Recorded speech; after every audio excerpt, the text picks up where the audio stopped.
네, 오늘 말씀의 제목은요. 세상과 다르게 일하는 교회입니다. 세상과 다르게 일하는 교회입니다.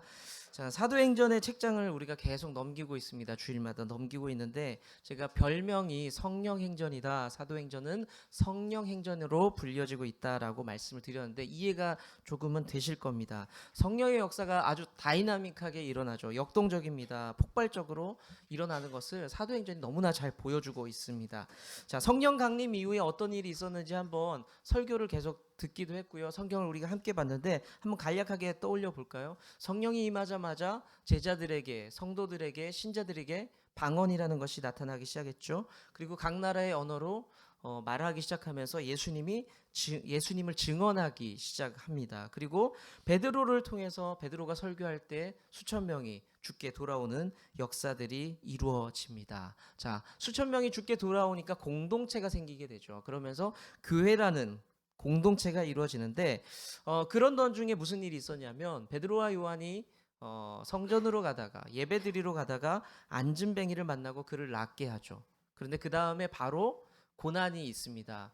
베드로와 요한을 잡아서 옥에 끌려가서 이제 고생을 하는 그런 사건도 기록이 되어 있습니다. 그리고 공동체의 모습을 소개했죠. 그 공동체는 가지고 있는 것을 열어서 자기의 재산을 나눠서 가난한 자가 없었다라는 기록도 있었고요. 그 와중에 헌금하는 그리고 풍성하게 자기 것을 나누는 그 와중에 그 비슷한 또 문제가 하나 생겼죠. 한 부부가 자기도 한번 그렇게 해보겠다고 하면서 잘못된 마음으로 헌신하다가 사고가 나는 사건도 있었습니다. 그리고 사람들이 많아지다 보니까 무슨 문제가 있었냐? 시스템에 문제가 생기기 시작했죠. 그래서 집사 7을 세우는 사건이 있었고요. 그 집사 7 중에 하나 스데반이 바로 순교하는 사건까지를 우리가 1장부터 7장까지 쭉 살펴봤습니다. 자, 이렇게 성령의 폭발적인 역사 가운데서 성도들이 이제 핍박을 받으면서 흩어지게 되죠. 어려움이 와서 탁 흩어지게 되는데 사도행전 8장을 보시면 마침내 사마리아 성에 들어가요. 흩어지기 전에는 못 들어갔었어요. 그런데 고난 가운데서 흩어지니까 사마리아까지 흩어지면서 그곳에 복음이 이제 증거되기 시작을 합니다. 사마리아 땅에 사마리아 성에 전해진 복음. 제가 지난주에 이것이 참 의미가 있다라는 말씀을 드렸어요. 복음의 확장 아니면 사회적 사마리아 사람들이 누구냐 그런 이야기들도 할 수 있겠지만 어떤 의미에서 더 큰 의미가 있냐면 예수님의 말씀 때문이다라고 말씀을 드렸어요. 예수님께서 사도행전 1장 8절에 이렇게 말씀을 하셨죠. 우리 지난주에 봤었는데 다시 한번 읽어볼까요? 시작.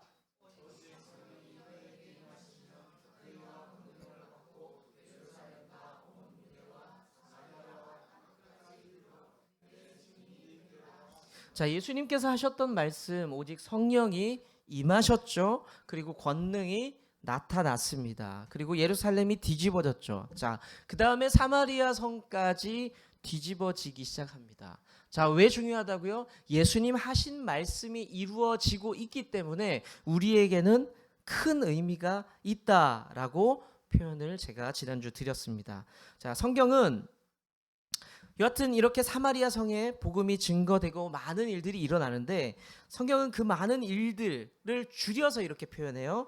그 성에 큰 기쁨이 있더라라고 표현을 합니다. 사도행전 8장 7, 8절의 말씀을 다시 한번 같이 한번 읽어볼게요. 시작.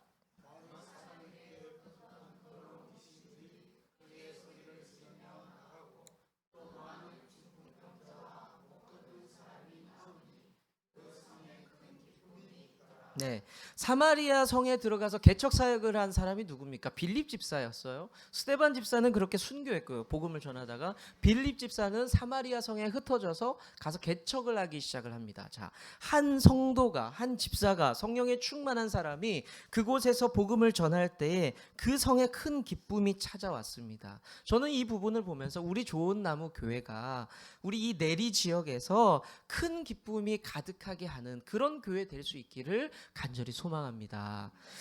우리 복음을 듣고 신자가 생겼고요. 침례도 받았습니다. 병자가 나았고 귀신 들린 자가 자유하게 되었죠. 사도행전 8장 8절을 보면 우리가 읽었듯이 그 성에 큰 기쁨이 있었고 자유함이 있었습니다. 이 소식이요. 예루살렘 성도들에게 예루살렘에 있는 사실은 예루살렘에 성도가 많이 없었어요. 이미 사울이라는 사람이 그리고 수많은 종교 지도자들이 다 흩어버렸죠. 그곳에서 있었던 사도들이 그 소문을 듣게 돼요. 빌립 집사가 그곳에서 어떤 일들을 행하고 있는지를 듣게 됩니다. 박해 중에, 어려움 중에, 고통 중에서 이 소식을 들었던 사도들의 마음이 어땠을까요?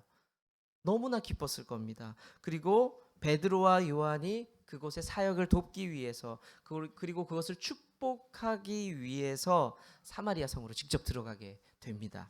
자, 베드로와 요한의 성령의 사역들이 오늘 말씀을 보니까 굉장히 뜨거웠던 것 같습니다. 그 모습을 지켜보는, 그 능력을 지켜보는 누군가가 있었어요. 지난주에 말씀에도 등장했는데 전직은 마술사였어요. 그 사람 이름이 시몬이죠.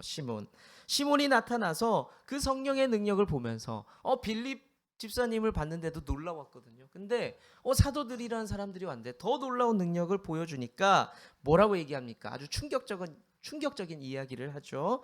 돈을 주고 그 능력을 사고 싶다라고 이야기를 합니다.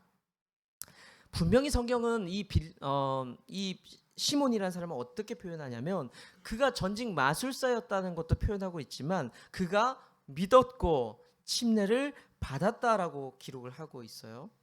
자, 지금 우리식의 표현으로 하자면요, 침례를 받은 믿음이 있는 성도입니다. 교회 성도예요. 그냥 교인은 아니에요. 집회를 열심히 쫓아다니고 집사 옆에서, 그 빌립 집사 옆에서 열심히 사역을 돕던 그런 충성된 일꾼이었어요. 열정적인 성도였어요. 그렇지만 신앙 공동체와 어울리지 않는 이런 모습을 보여주고 있는 겁니다. 자, 이게 얼마나 황당할까요? 그 정도가 어느 정도일까요? 예를 들면 이런 수준이면 어떨까요? 좋은나무교회가 개척이 되었고 저와 함께 신앙생활을 하면서 어떤 분이 예수님을 영접하고 침례도 받고 열정적인 성도가 됩니다. 그런데 그분이 너무너무 우리 좋은나무교회를 기대하는 나머지 점집에 찾아가서 물어봅니다. 좋은나무교회가 부흥이 될까요? 안 될까요? 여러분들 어떻게 생각하세요? 황당한 일이죠. 그만큼 지금 황당한 사건이 이곳 가운데서 벌어졌다는 겁니다. 지난주에 제가 이런 말씀을 드렸어요. 교회는 여러 사람이 모여있다. 다양한 사람들이 모여있다. 그렇기 때문에 특이하고 튀는 사람이 있기 마련입니다. 어떻게 생각하세요? 그렇죠. 지금까지 교회를 다녀보셨을 테고요. 특이하고 어려운 사람들이 늘 있었습니다. 그런데 교회 안에 특이하고 어려운 사람이 있으면 목회하는 제 입장에서는 너무 좋을까요? 아니면 좀 어려울까요? 조금은 어려운 부분이 있어요. 사실 있습니다. 그런데요, 저는 참 다행스럽다라는 생각을 합니다. 왜냐하면 교회라는 곳이 사람을 조건이나 환경이나 성품을 보면서 가려서 받는 곳이 아니기 때문에 교회는 다양한 사람들이 있는 거구나라는 그런 좋은 마음도 사실은 들었습니다. 제가요, 사실은 개척을 하면서 좀 처음에 개척할 때요, 개척 같이 합시다 목사님 이런 사람이 없었어요. 처음에. 그러니까 내 식구가 개척할 마음을 가지고 준비하고 있으면서도 아주 당당하게 이런 얘기를 했어요. 누가 저와 함께 개척을 하겠다라고 말한다면 나는 교인을 가려받겠습니다라고 얘기했어요. 개척교회 목사 주제, 교인을 가려받겠다니 말이 안 되잖아요. 무슨 말이었냐면 저와 같은 생각을 공유해 주시고 저와 함께 내리에서, 그러니까 그 공유라는 건 별건 아니었어요. 교회가 평일에는 만화방이 된다는 것, 교회가 목사가 뭐 이렇다는 거 저렇다는 거 몇 가지에 대해서 그런 가치들에 대해서 동의해 주는 분들만 함께하면 좋겠어요라고 이야기를 합니다. 지금 그래서 개척할 때 임성기 집사님이나 우리 장로님이 그 어려운 필터링을 통과하고 들어오신 분이에요. 대단한 분들이죠. 아무튼 제가 그런 마음을 가졌어요. 근데 어찌됐든 초대교회는 그런 부분이 없었어요. 이런 사람 저런 사람이 다 있었습니다. 그래서 사람을 골라받지 않았구나 초대교회가, 그런 귀한 마음이 들었죠. 자, 필터링이 잘 된 조직이 있을 수 있어요. 조건을 잘 가려받아서 A, B, C, D라는 조건을 걸어서 여기에 맞는 사람만 오세요라고 한다면 그 조직은요 깔끔하고 건강해 보이고 심플해 보일 수 있습니다. 문제가 나타날 여지가 좀 줄어들죠. 사람들도, 교회도 얼마든지 뭐 사람으로 인해서 불편할 수 있으니까 그럴 수 있죠. 하지만 초대교회는 그렇지 않았다라는 겁니다. 세상의 공동체는요, 어떻게 해요? 불편한 사람이 오면 자격과 조건을 따지면서 퇴출을 시키죠. 모임 성격에도 안 맞고 비효율적이고 그렇게 판단이 되면 제명을 시킵니다. 그러면서 뭐라고 얘기하죠? 아주 친절하게 당신을 위한 결정입니다라고 이야기를 해요. 굉장히 기분 나쁜 말이에요, 사실은. 어떤 모임에 갔는데 당신을 위해서 우리 모임에는 맞지 않는 것 같아요라고 말합니다. 교회는 그런데 그렇게 심플하지 못해요. 단순하지 못합니다. 세상과 다른 방식으로 반응을 했죠. 여러 부류의 사람이 예수 그리스도를 영접한다는 그 한 가지만으로도 공동체를 만들었습니다. 오늘은 시몬의 그 황당한 이야기, 그리고 잘못된 행동에 반응하는 베드로, 그리고 교회의 모습을 보면서 세상과 다르게 일하는 교회가 어떤 모습이냐를 좀 짧게 두 가지로 좀 나누려고 합니다. 첫 번째는요, 문제 앞에서 교회는 잘 가르쳐야 됩니다. 그러니까 교회의 반응은 이래야 돼요. 문제가 있을 때 교회는 잘 가르쳐 줄 수가 있어야 됩니다. 성령의 능력을 돈 주고 사겠다는 이야기를 듣고 베드로가 황당해하면서 시몬에게 지적을 합니다. 알려주고 있습니다. 사실 사람을 쫓아내버릴 때는요, 잘못을 지적하지 않아도 돼요. 그냥 보내버립니다. 그게 더 쉽기 때문이죠. 그런데 세상에서는 이런 말이 있어요. 말하면 내 입만 아프지. 그 말은 뭐예요? 무관심이에요. 더 말 안 하겠다는 겁니다. 너 나가예요. 너 나가. 교회는 딱 세상의 방법이 그렇죠. 그런데 베드로도 성령의 사람이 아니었다면 그랬을 수도 있죠. 뭐 이런 놈이 다 있어. 너 나가. 성령의 능력이 나타나는데 얼마면 이 능력을 살 수 있습니까? 너 나가. 이렇게 할 수 있죠. 그런데 하나님의 방법이 이것이 아니라는 것을 알았기 때문에 시몬에게 잘못됐다라는 것을 알려주기 시작합니다. 어떻게 보면요, 이 시몬이라는 사람은 세 가족이에요. 세 가족 맞죠? 세 가족입니다. 자기의 생각과 가치관이 여전히 녹아 있죠. 그래서 뭐가 잘못인지도 잘 몰라요. 어떻게 보면 모릅니다. 제가 고등학생 때 첫 신앙생활을 하면서요, 뜨거웠습니다. 너무 좋았어요. 교회 다니는 게 너무 좋았고 신앙생활하는 게 너무 좋았습니다. 그런데 여전히 저에게는 제 취향이나 기호나 저만의 어떤 것들이 있었을 거 아니에요. 예수님을 믿었지만. 그래서 제가 너무 교회라는 곳이 너무 좋았기 때문에 전도사님을 쫄쫄쫄쫄 쫓아다녔어요. 그래서 전도사님이 차량 운행할 때도 보조석에 앉아서 같이 다녔어요. 그런데 이게 좀 문제가 있었죠. 제가 음악을 너무너무 좋아하다 보니까 예수 믿은 지 얼마 안 됐으니까 제 삶 가운데선 찬양과 세상에는 어떤 노래들이 막 혼재해 있는, 그냥 노래는 다 좋아했으니까요. 그래서 차량 운행을 쫓아다니면서 제가 카세트 테이프를 들고 다닐 정도였어요. 노래 너무 좋아해서. 제가 듣던 노래들을, 옛날에 카세트 테이프 편집 가능한 거 아시죠? 좋아하는 노래만 이렇게 모아서 편집할 수 있는 거. 그래서 모아가지고 교회 봉고차에 제가 좋아하는 노래를 탁 틀고 드라이브를 갑니다. 전도사님과. 거기에는 중국 노래도 나오고요, 김건모 노래도 나오고요, 신승훈 노래도 나오고요, 그러다 갑자기 찬양도 나오고요. 제가 생각하면 전도사님 무슨 생각을 하고 있었을까? 말도 못하고 세 가족이었기 때문에 그런 일이 있었던 거죠. 방법만 다르지 사실은 지금 신앙생활 하시는 오래되지 않은 분들은요, 제 과거의 고등학교 때 그 모습이 남아 있을 수가 있습니다. 남아 있을 수 있어요. 그래서 누가 보면은 좀 눈치가 없다라고 생각할 수 있지만 그게 아직 잘 몰라서 그럴 수 있어요. 시몬이라는 사람이 좀 그런 사람이었다는 거죠. 그런 사람. 아주 유명한 예화지만 불교 생활을 오래 하셨던 분이 집사님이 되셨어요. 신앙생활 하면서 예수님 믿었어요. 근데 그 집사님이 바뀌지 않은 게 있었다고 하죠. 목사님을 만나면 아주 따뜻하게 합장을 하면서 목사님 오셨어요 라고 인사를. 이게 안 바뀌는 거예요. 그런데 목사님은 어떻게 반응해요? 그게 뭐예요? 라고 하지 않았어요. 예, 집사님 안녕하셨어요. 그건 그분의 방식이었다는 거죠. 하지만 우리가 그런 분들이 있지만 이렇게 품어낼 수 있어야 되지만 또한 한 가지는 가르쳐줘야 돼요. 가르쳐줘야 돼요. 베드로는 정확하게 두 가지를 가르쳐 주는데요. 첫 번째는 성령의 은사는 하나님의 선물이다라는 걸 가르쳐 줘요. 그리고 두 번째는 너의 마음속에, 시몬의 마음속에 불순한 동기가 있다라는 것을 찝어줍니다. 성령의 은사는 하나님의 선물이죠. 하나님이 대가 없이 주시는 것을 시몬은 대가를 지불하려고 합니다. 자, 이게 얼마나 큰 신뢰입니까? 어떤 집사님이 저에게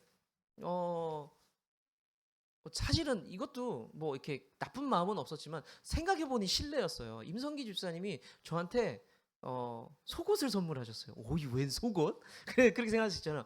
집사님이 인터넷으로 사셨는데 도저히 내 사이즈가 아니라는 거예요. 그래서 이게 반품하기도 가격이 싼데 10장을 주문하신 거예요. 그래서 받았는데 어쩜 딱 제 사이즈인 거예요. 그래가지고 전 너무 좋았어요. 오래된 속옷들을 이때다 정리할 때가 되었구나. 싹 정리를 했는데 제가 너무 기쁜 나머지 뭐라고 얘기했는지 알아요? 집사님 이거 얼마예요? 얼마예요? 근데 이게 사실은 신뢰죠. 집사님이 최저가로 샀는데 저한테 얘기하면 좀 민망할 수 있잖아요. 그래서 신뢰. 선물이 얼마입니까? 라고 물어보는 거 신뢰죠. 비싼 거예요? 그럼 하긴 집사님 또 좋은 것만 쓰시죠. 네. 이런 것들이 하나님의 선물이, 은사가 선물이었는데 그것을 가지고 이 사람이 얼마냐라고 이야기하는 것은 사실 하나님 앞에 큰, 제가 신뢰라는 표현을 썼지만 죄를 짓는 겁니다. 사실은 제가 지난번에도 이야기했듯이 원빈이 유명하지 않았을 때 원빈을 띄워둔 대사가 있잖아요. 송혜교의 팍 벽에 밀치고 송혜교를 사랑 그까짓 것 얼마면 돼? 얼마면 되겠어? 이것은 사랑이라는 가치를 굉장히 낮게 떨어뜨리는 거예요. 낮게 떨어뜨리는 거. 무시하는 거죠. 성령이 하나님의 선물이라는 것을 베드로는 분명하게 알려주고 있어요. 네가 이건 알아야 되겠다 알려주고 있어요. 사도행전 8장 20절입니다. 같이 읽어볼게요. 시작.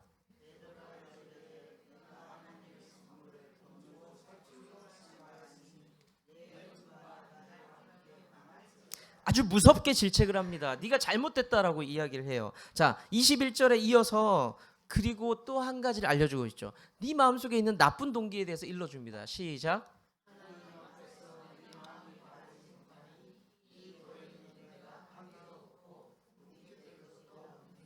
네, 분명하게 가르쳐주죠. 자, 시몬은요 비즈니스 하는 사람이어서 사업가예요. 어떤 사업이었냐? 능력을 보여주면서 살아가는 사업가였어요. 그것을 통해서 돈을 얻었죠. 자, 성령의 능력을 눈으로 확인을 하게 됩니다. 놀랍죠? 자기가 가지고 있는 어떤 마술보다도 뛰어나 보입니다. 그래서 그것을 보면서 떠올린 게 있어요. 아, 저거 굿 아이템이다 라고 생각을 하는 거예요. 왜냐하면 자기가 그렇게 살아왔기 때문에 그렇게 해석을 할 수밖에 없어요. 자, 성령의 능력을 일단 내가 돈 주고 사요. 분양을 받아요. 그리고 나서 아주 단순한 거예요. 여러분들 우리 이 땅의 비유로 설명을 해볼게요. 내가 저것을 사서 피를 붙여서, 전문 용어인가요?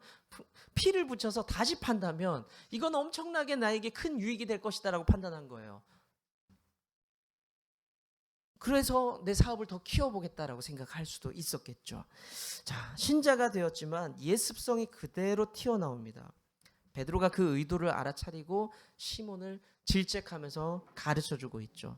때때로 교회에서는요, 자기 배경을 가지고 신앙을 끌고 가는 사람이 있어요.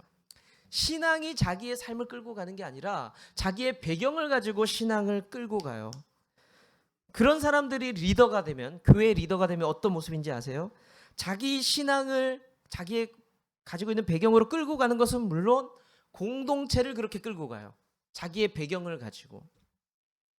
사업가가 사업 마인드를 그대로 가지고 교회를 끌고 갈 수가 있다는 겁니다. 문학을 좋아했던 사람들은 성경을 문학책을 보듯이 분석하면서 갈 수가 있어요. 다 나쁜 건 아니에요. 이게 다 나쁜 건 아닙니다. 충분히 장점이 있습니다. 사업을 잘 운영하셨던 분은 교회를 깔끔하게 행정적으로 정리하는 능력도 있고 잘 치고 가는 능력도 분명히 있어요. 성경을 문학적으로 보다 보면 저런 인사이트 저렇게 볼 수도 있겠구나라고 생각할 수도 있지만 때때로 두려운 것은요. 성경적이지 않은 방법을 선택할 위험이 늘 있다는 겁니다. 자기의 배경으로 신앙을 끌고 가게 되면요. 저는 성도님들의 제안이나 집사님들의 어떤 의견을 존중합니다. 그런데 제가 그것이 조금 봤을 때 이거는 세상의 방법이에요. 이건 세상적인 겁니다라고 판단이 되면요. 신재철이라는 사람이 자기 주장을 하는 때가 있을 거예요. 그건 아니에요라고 얘기하는. 그것은 다시 한번 생각해 보셔야 돼요. 제가 큰 교회들을 보면서 조금 아쉬웠던 것이 뭐냐면, 큰 교회들은 좋은 일들을 많이 하고 장점이 많지만 조금 아쉬웠던 것은 큰 교회를 이끌고 가는 장로님들과 안수 집사님들은 큰 사업체를 운영하는 분들이 굉장히 많아요. 그래서 무슨 일이 생기냐면요, 그 교회는 사업체 굴러가듯이 굴러가요. 그 시스템이 그대로 들어와요. 자, 그분들이 주장하는 건 이겁니다. 교회가 행정이, 교회가 효율이 이렇게 해야 교회가 부흥한다라고 이야기를 합니다. 자, 그러면 제가 이렇게 짚어볼게요. 그렇게 똑똑하고 그렇게 비즈니스를 잘하시는 분들이 운영하는 사업체가 안 망하나요? 망해요. 그러면 그것이 진리는 아니라는 겁니다. 그렇다면 우리가 붙잡아야 될 것은 뭡니까? 성경적으로 교회가 돌아가느냐 안 돌아가느냐를 깊이 고민해야 돼요. 우리가 가진 예산을 성경적으로 사용하느냐, 우리가 가진 시간과 열정을 성경적으로 소비하고 있느냐를 깊이 고민하고 그렇게 교회를 꾸려갈 필요가 분명히 있다는 것입니다. 자, 오늘 본문의 세 가족 시몬이 그랬다는 거예요. 그런 시몬에게 베드로가 선택한 반응은 뭐냐? 그래서 가르치는 거. 가르친다는 것은 귀찮아요. 수고롭습니다. 불편해요. 인내해야 됩니다. 누군가를 가르칠 때는. 과거에 저에게 기타를 배우러 오는 친구들이 있었어요. 토요일 날. 토요 기타 교실이라고 그래서 토요일마다 한 10대 명의 아이들과 막 기타로 씨름해요. 한 3클래스를 유지했는데 뭐 5명이면 그 세 타임을 하고 나면 뭐 힘이 빠져요. 그 왜 힘이 들었냐면, 그 아이들이 너무 말을 안 들어요. 그래서 제가 지치기도 하고 무시당하는 느낌도 받기도 하고 때로는 그것이 좀 귀찮기도 합니다. 그런데 그 아이들에게 화가 난다고 해서 야, 너 다음부터 오지 마, 이렇게 하지 않았어요. 그게 가장 쉬운 방법이죠. 그런 애를 빼면 됩니다. 수업 분위기를 잘 잡기 위해서. 하지만 그렇게 하지는 않았습니다. 왜냐하면 제 마음의 감동은 뭐였냐면, 그런 방법은 육신의 방법이고 세상의 방법이라는 감동이 있었기 때문에 제가 그러기 위해서 그 아이들에게 가르치기는 했지만 인내하고 또 인내했던 경험이 있습니다. 교회가 세상을 향해서 다가갈 때 세상과 같은 방법으로는 승부를 낼 수가 없습니다. 제가 만약에 논리적으로 신학을 잘 정리해서 사람들에게 알려주면 사람들의 삶이 막 뒤집어질까요? 그러기 쉽지가 않습니다. 돈을 많이 들여서 좋은 행사를 치르고 나면은 막 교회가 갑자기 부흥할까요? 아니요, 그렇지 않습니다. 차라리요, 돈을 들여서 행사를 할 때요, 그런 욕심을 버려야 돼요. 이거 행사 한번 하면 교인들이 올 거야. 이 마음을 차라리 버려야 돼요. 이거 하면서 우리가 지역과 소통한다, 지역 사람들을 한 번이라도 더 만날 수 있으면 좋겠다라는 그런 소망이 있다면 차라리 나을 것 같아요. 좋은 선물을 막 뿌리면요, 사람들에게 이 지역에 막 뿌리면 사람들이 혹해서 예배당으로 올까요? 그렇지도 않아요. 다 잘 살던데요, 뭐. 예. 이미 한국 교회는 그것들 다 해봤어요. 근데 알고 있습니다. 안 돼요. 쓴 열매를 맛봤습니다. 조금은 불편해도 우리는 세상의 죄악을 보면서 그것을 가르쳐 줄 수 있는 용기와 믿음이 필요합니다. 힘들어도 그러기 위해서는 좀 힘들고 좀 그래도 기다려주고 품어줄 수 있는 넓은 품이 필요하기도 합니다. 불편하고 부담스러워도 진리를 알려줄 수 있어야 되겠죠. 교회는 문제를 직면하게 되면요, 외면할 것이 아니라 가르쳐주고 수고하고 헌신하는 방법으로 일해야 됩니다. 우리 교회가요, 그런 성숙함이 있기를 축복합니다. 네, 두 번째는 문제 앞에 있을 때 교회는 가르쳐도 줘야 되지만 대안을 제시를 해줘야 돼요. 대안을. 그것이 잘못됐어라고 가르치는 것에서 끝나면 안 됩니다. 그럼 어떻게 할까요? 대안을 줘야 됩니다. 베드로는 실제로 질책만 하지 않았습니다. 상대의 잘못을 알려주면서 만약에 상대방에게 잘못을 이야기하면서요, 대안이 없어요. 그러면 그게 뭐냐면 방치하는 거예요. 희롱하는 겁니다. 놀리는 겁니다. 너 잘못됐어라고만 끝내면 그거 놀리는 거고요. 그 방치하는 겁니다. 어렸을 때, 아주 어릴 적에 과거에 친구들끼리 막 놀릴 때 뭐예요? 얼레리 껄레리 누구누구는 이랬대요 이런 말들을 하죠. 자, 여기서 끝나요. 그냥 누가 오줌 쌌대요라고 얘기해요. 그건 뭐예요? 잘못을 얘기했죠. 그 뭐예요? 그 놀리는 거예요. 희롱하는 겁니다. 그리고 겁주는 거죠. 잘못만 지적한다는 것은요 쉽습니다. 저 교회는 이게 잘못했어. 이 교회는 저 성도님은 이게 문제야. 저 사람은 저게 문제야. 이렇게 얘기하는 것은 아주 쉽습니다. 그런데 그 상황을 같이 수습해주고 방안을 만들어내는 것은 쉽지가 않아요. 같이 고민해주는 건 쉽지가 않습니다. 제 기억에는요 옛날에 아주 옛날에 저 어릴 적에 오줌을 싸면요 친구 집에 어머님이 보냈어요. 이웃집이나 친구 집에. 그러면서 키를 쓰고 이렇게 뭐 커다란 키를 쓰고 그러면서 뭘 얻어오라 그럽니까? 소금 얻어오라 그러죠. 예. 좀 얻어 보셨어요? 예. 저는 한 번 기억이 나요. 한 번 기억이 나는데 자 무사히 소금을 얻어오면 다행인데 무사히 소금을 주지 않아요. 그냥 쉽게 친구 어머님이 막 뭐라 그러고 막 키를 뒤집어 썼는데 직접 때리지 않고 키를 막 때리면서 너 왜 그랬어? 막 그렇게 혼냈던 기억이 납니다. 제가 사실 몰랐어요. 어머니가 소금 얻어오라는 말이 소금이 목적인 줄 알았어요. 소금이 목적이라서 소금이 필요해서 소금을 얻어오라는 말이었다라고 생각했는데 그게 아니었어요. 그것은 가서 혼나고 오라는 것이었죠. 사실은 혼나고 오라는 것이었습니다. 그런데 만약에요 한 친구가 제가 키를 뒤집어 쓰고 친구 집 앞에 쭈뼛거리고 있는데 제 친구가 그걸 봅니다. 그러면서 와요. 야 쌌냐 또? 이렇게 얘기하죠. 그럼 놀리는 거예요. 거기서 끝나면 놀리는 거예요. 그런데 그 친구가 기다려봐. 엄마한테 걸리지 마. 내가 소금 갖다 줄게. 뭐예요? 대안을 만들어 준 거죠. 방법을 같이 고민해 준 겁니다. 그게 사실은 건강한 관계죠. 잘못된 것 앞에서 잘못된 상황 앞에서 같이 고민해 주고 움직여 주는 것이 사실은 건강한 관계입니다. 22절을 보시면요. 베드로가 시몬의 문제 앞에서 방법을 제시를 해요. 이제 잘못했다라고 막 뭐라고 했지만 방법도 제시를 합니다. 함께 읽어볼까요? 시작.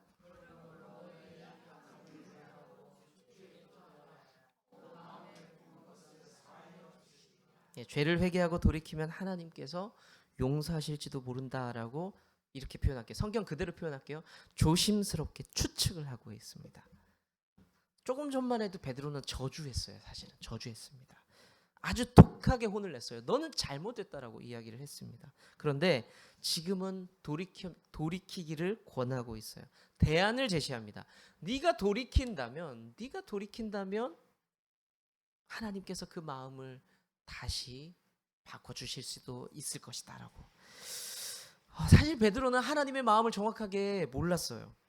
한글 성경에는 여러 버전을 찾아봤어요. 어떻게 표현하고 있나 이 부분을 여기서 네가 그것을 회개한다면 우리 오늘 읽었던 말씀 뭐라고 되어 있죠? 혹 마음에라고 되어 있죠. 그런데 이 부분을 다른 부분을 찾아봐도 혹시나 또는 아마도라고 표현하고 있습니다. 영어 성경을 찾아봐도 perhaps 그냥 아마도라고 표현을 합니다.